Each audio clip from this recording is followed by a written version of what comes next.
Welcome to Israel Now News. I'm Yochanan El Rom. And I'm Erin Viner. In our top story, an American envoy made an official visit to Judea and Samaria, which indicates a possible change in White House policy toward the biblical Jewish heartland. David Friedman, the United States ambassador to Israel, paid a condolence call to the family of terror victim Yotam Ovadia in the community of Adam. Ovadia was stabbed to death a week ago by a Palestinian infiltrator in an attack that wounded 2 other Israelis. Ambassador Friedman said there are no words that can describe the evil and barbarity of this act of terror that left a young mother to care for 2 toddlers on her own and parents mourning the loss of their only son.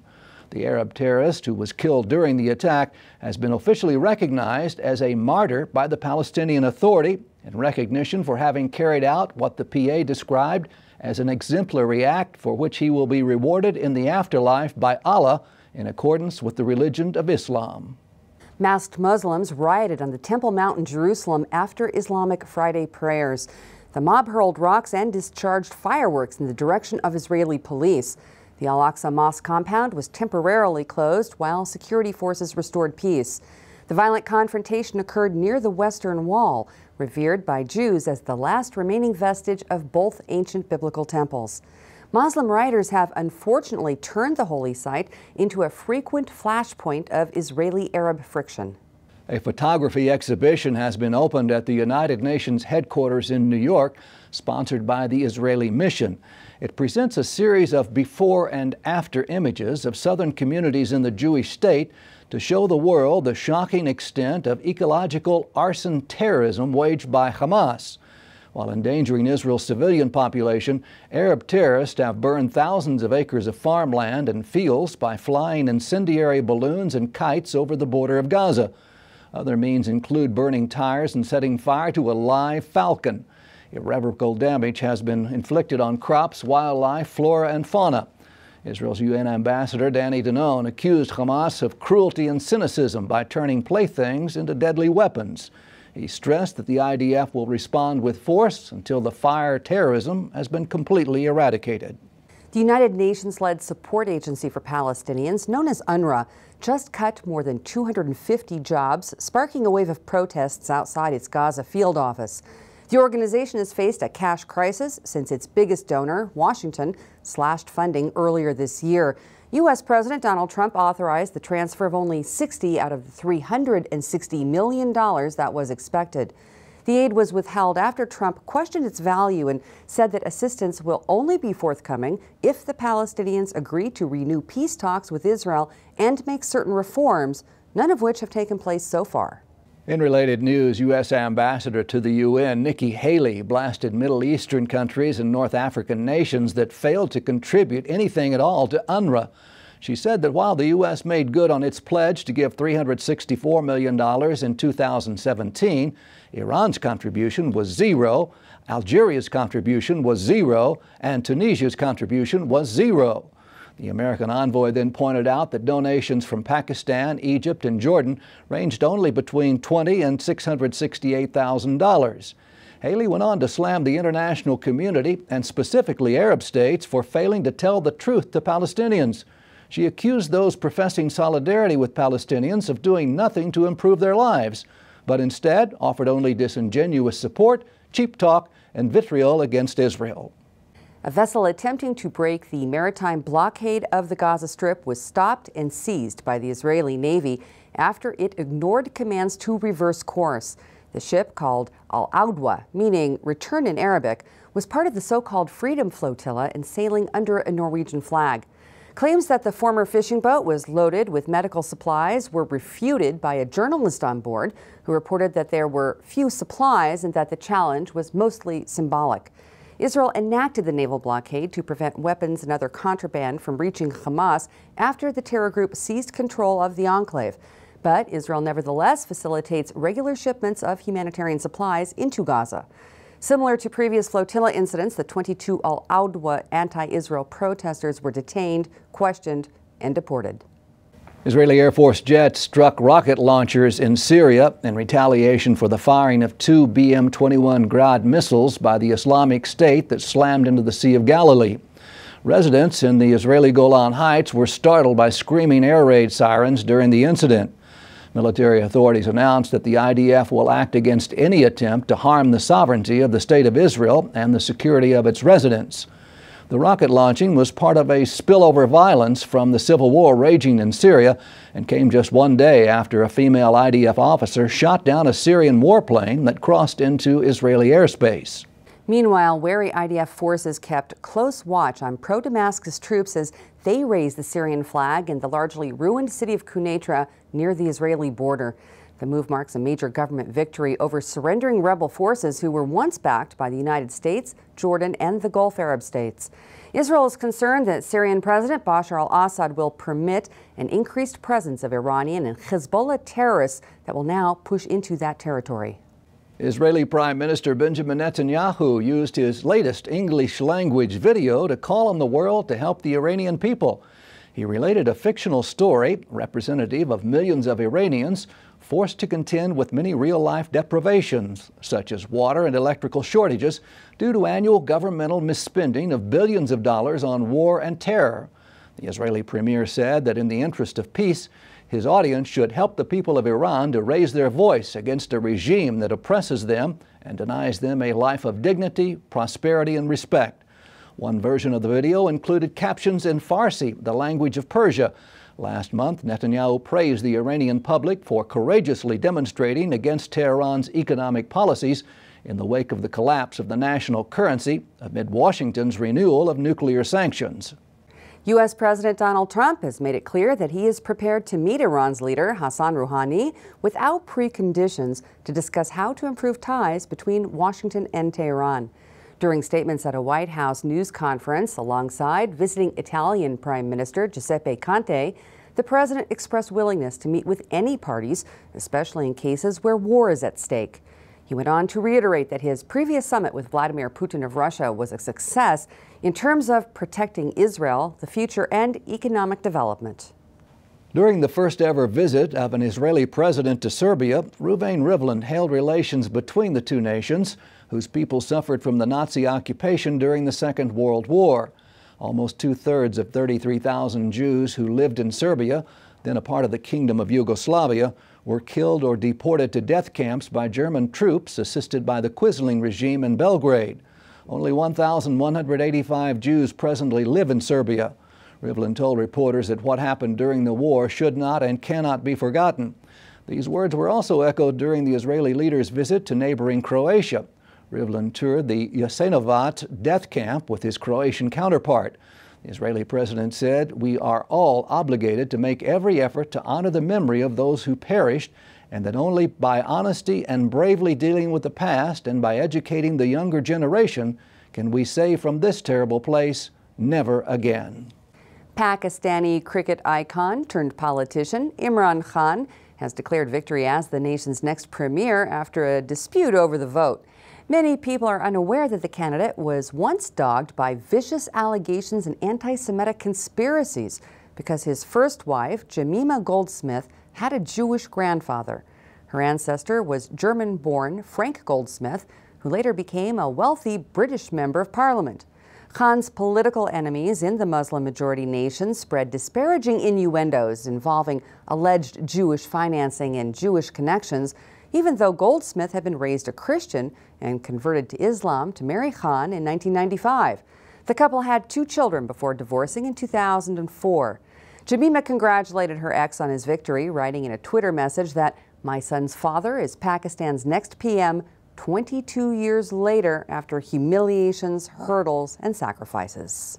The International Judo Federation has suspended the Abu Dhabi Grand Slam and the Tunis Grand Prix until the United Arab Emirates and Tunisia ensure free and equal participation for all countries at the tournaments. The IJF took the unprecedented action when both countries ignored a deadline to guarantee they would not enact discriminatory policies against Israeli athletes. At last year's Grand Slam, organizers refused to acknowledge the nationality of the Israeli team, fly the country's flag, or play the national anthem during ceremonies for Israel's 5 medalists. This year, Tunisia banned 7-year-old Liel Levitan from competing in the World Chess Championship, even though the little Israeli schoolgirl is the reigning European champion. Israeli Culture and Sports Minister Miri Regev welcomed the IJF decision and thanked the Federation for its commitment to support the moral principles and values of judo, Olympism, and sport in general, thus making an active contribution to the promotion of peace and equality between nations, races, and genders. Archaeologists have just unearthed a unique mosaic floor believed to have once decorated a luxurious villa in the city of Lod near Tel Aviv. The Roman-era building is exceptionally well preserved and thought to have belonged to a wealthy Jew who lived there during the period immediately following the destruction of the Second Temple in the year 70 of the Common Era. It includes a large reception room, internal columned courtyard, advanced water system for the time, and fresco wall paintings. The coincidental find came during excavation by the Israel Antiquities Authority ahead of construction of a visitor center to exhibit other remarkable mosaic treasures discovered in the same area. IAA Director Israel Chasson expressed his happiness that the citizens of Israel and the world will soon be able to appreciate the cultural heritage that has waited patiently for recognition and will now receive the honor that it deserves.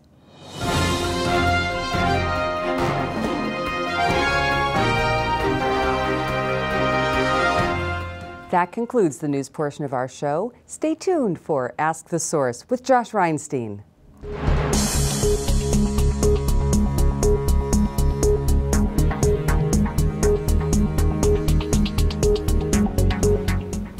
Hello and welcome to Ask the Source. I'm your host Josh Reinstein and we're here on a beautiful sunny day on our rooftop studio in Jerusalem. My guest today is Barry Dennison. He's the Vice President of Operations for the International Christian Embassy Jerusalem. Barry, thanks for being on the show. Thanks for having me, Josh. Barry, tell our viewers a little about what is the ICEJ? The International Christian Embassy Jerusalem was founded in 1980 so that Christians around the world would have a mechanism to show comfort and support to Israel and the Jewish people. You know, you guys are focused on helping Israelis and Jewish people here in the land, taking important stands for them. Your newest project, though, actually focuses on Syrian refugees. Can you tell us a little about that? Yeah, it's interesting. We've got the privilege now to partner with Israelis comforting Muslim Syrians. This summer, Israel's in crises on both the southern border and the northern border. And the northern border is the Syrian displaced people that are pushing up against the border because of the war. And the IDF Good Neighbor Project is allowing Christian medical workers in to assist the humanitarian needs of the Syrian refugees in their own country. You know, Israel and Syria are enemy countries, yet Israel has made it a priority to help the Syrian refugees. Why was it so important for Israel to get involved? Well, to me, that shows the nature of Israel as a nation and the Jewish people. When the civil war began in Syria, they couldn't look across the fence and see the wounded begging for help and not help. And since 2011, the IDF has been providing assistance, and over 5,000 Syrians have been treated in Israeli hospitals. There's a lot of needs here in Israel. Why did you decide to get involved in a project that helps actual Syrian refugees together with the IDF? Well, part of our role is to tell the truth about Israel and the Jewish people to the nations and help fight anti-Semitism. And the attacks on Israel are such that telling this story of the most moral army in the world today and how they're helping their enemy is, we think it's an important thing to do. You do a lot of social projects in a lot of different fields here in Israel, and one of them is that you help with Ethiopian Aliyah. In fact, the ICJ has paid for all the flights of the new Aliyah coming to Israel. Why was that an important initiative? Well, that for us is from the prophet Isaiah, chapter 49, talks about how the Gentiles will carry the Jews back when they return to Israel. And we're able to do that today by helping pay for flights and transportation. In our history, we've helped over 140,000 return. And with the Ethiopian wave, 1,308. It's really amazing the work that you're doing, but it doesn't limit yourself just to Aliyah. You also work with Holocaust survivors. In fact, you have a center in Haifa that works with them directly. Can you tell us a little about that? Yeah, the Christian Embassy's Center for Holocaust Survivors in Haifa houses 70 residents. We've just acquired an additional building and hopefully we'll make room for another 12 or 15. There's approximately 100,000 survivors still in Israel, and most of them live at or below the poverty line. What are some of the other initiatives that you're getting involved in at the social welfare level? We partner with different Israeli charities. We work with organizations that target youth at risk to provide mentorship programs. We work with the absorption of the immigrants to provide additional vocational training, Hebrew training. With the Ethiopians, they need about 4 years of the absorption process, whereas most other immigrants only need about 2 years. Are you involved in the absorption of Ethiopian Jews as well? We work with a Jewish agency and partner on that very much. And one of the things that you're actually known for is your big tourist event, the Feast of Tabernacles. And every year it seems to be getting bigger and bigger. What do you have in line for us this year? This year the Feast of Tabernacles is September 23 through 28. Last year we had over 6,000 Christians from 100 nations. We're expecting more this year. And for us, it's obedience to the prophets. Prophet Zechariah in chapter 14-16 says, there'll come a day in which the nations will come up to Jerusalem to worship the Lord. And the word nations there is the Gentile nations.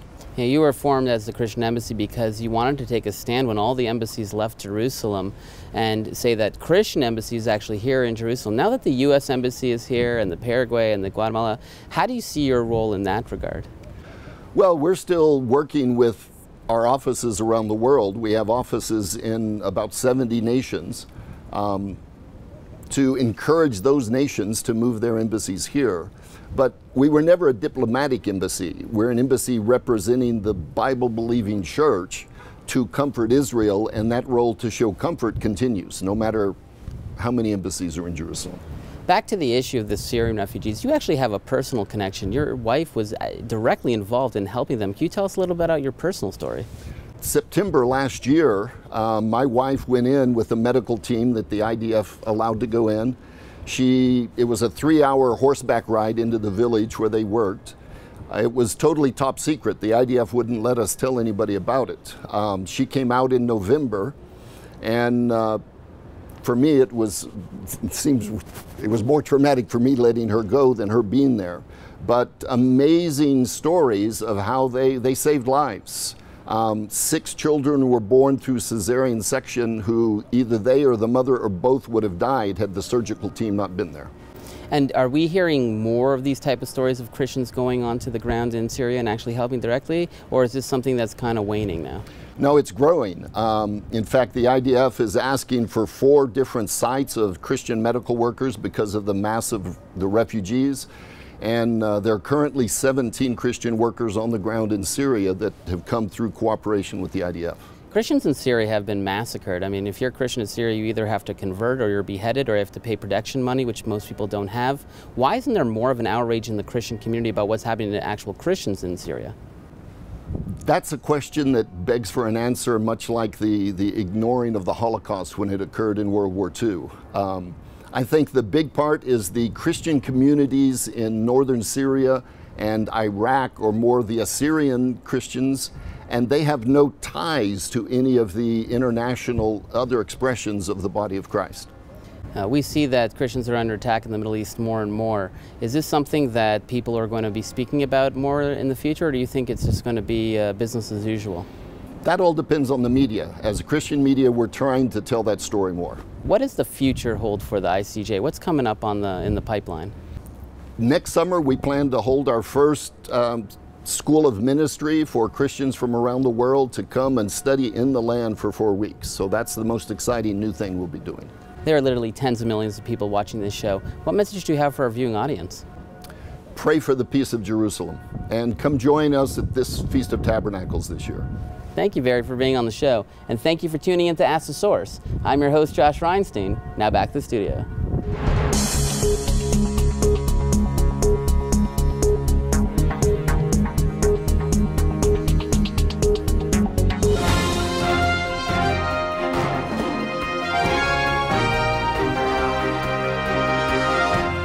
Up next, the return to Zion with Karen Hayesod.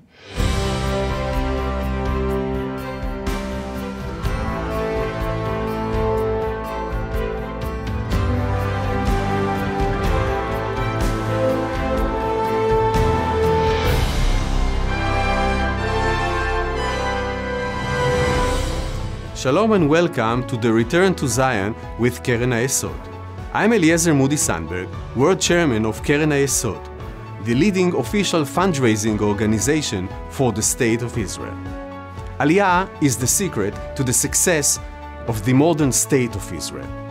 Let's take a look at stories of people coming back home to Israel from around the world and see how they helped shape our great nation. For 2,000 years, through some of the darkest chapters in history, the Jewish people have dreamt of returning home to the land of Israel. During the last century, this dream has become a reality. Millions of Jewish people from every corner of the earth have arrived in the land of their forefathers. They have brought to life Zechariah's prophecy, "I will return to Zion and dwell in Jerusalem." Many have landed on Israel's shores with little more than faith and hope in their hearts. But with the help of Keren HaYesod, they have built happy homes and successful lives.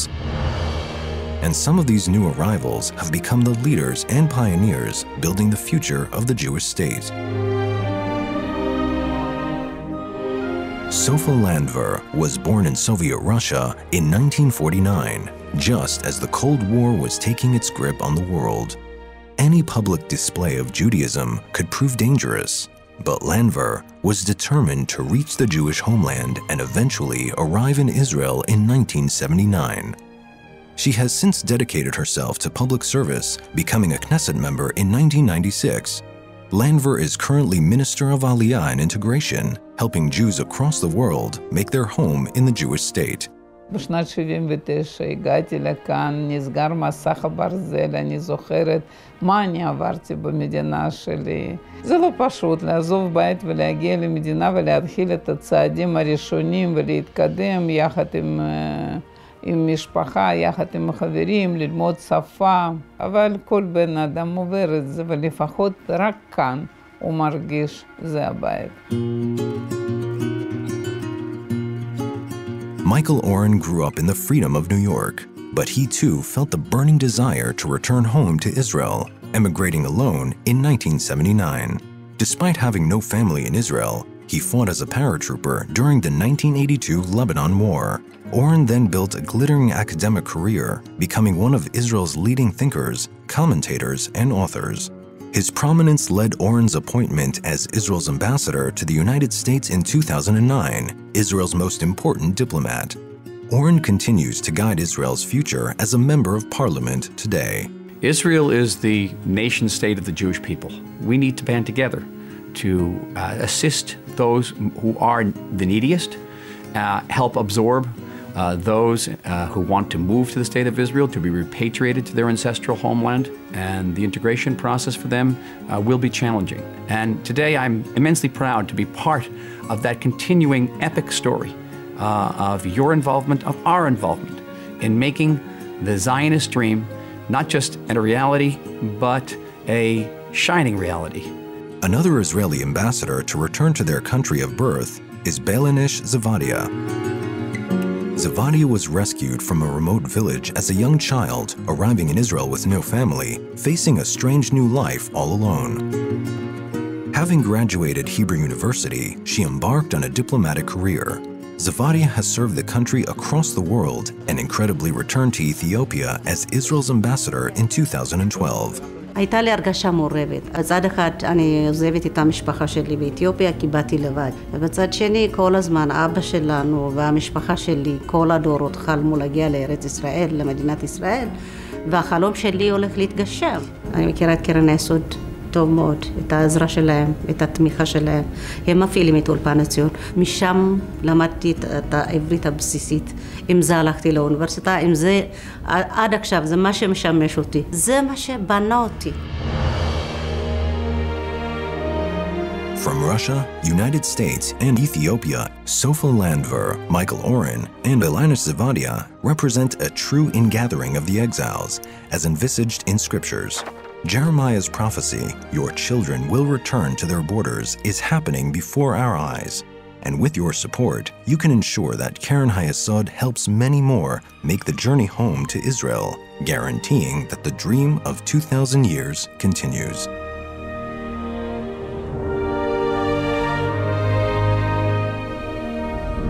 Let's bless Israel together. To donate and get information, call us at 1-800-505-1665 or visit our website at www.khisrael.org.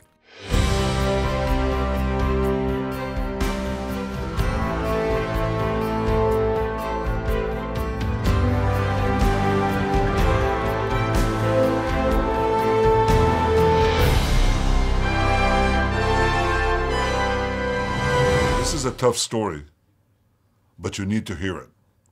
Imagine a 15-year-old Iranian girl named Fatimah. She's smart, and she dreams of starting her own business. Fatimah wakes up for a run before school. She tries to fill up her water bottle, but this is the water that comes out. Fatimah starts her run, and she wants to feel the wind in her hair. But when she removes her head covering, religious police threaten to beat her. Fatimah gets ready for school, but the headmaster of the Hadaf girls' school where she goes tells her that her school is closed. You see, there's too much air pollution. Thousands have died from smog in Tehran. Fatimah walks to Harandi Park to clear her head, but the park is filled with drug dealers. She stops at her favorite bakery in Aladdin Mall to eat cake yazdi, but there's a nationwide strike. Fatimah walks past the Parmis high-rise building, and she sees the 20th floor engulfed in flames. Firefighters haven't been able to extinguish the flames for days because they lack the money for proper equipment. Fatimah is completely exasperated. Why is everything in my country falling apart, she asks. She wants to voice her concerns on social media, but the regime bans Facebook and Twitter. They're terrified that Fatimah might get access to information that they don't control. Fatimah needs to relax, so she turns on the TV. The electricity collapses. What are our leaders doing with all our money? Fatimah asks in despair. She opens the Vataneh Imruz newspaper, and she finds out. Billions wasted moving Iran's army to Syria. Billions wasted trying to get nuclear weapons. Billions wasted on war in Yemen. Fatimah may be an imaginary name, but her story is the real story of millions of Iranians. If you want peace, help Fatimah. Help the people of Iran to raise their voice against a regime that oppresses them and denies them a life of dignity, prosperity, and respect.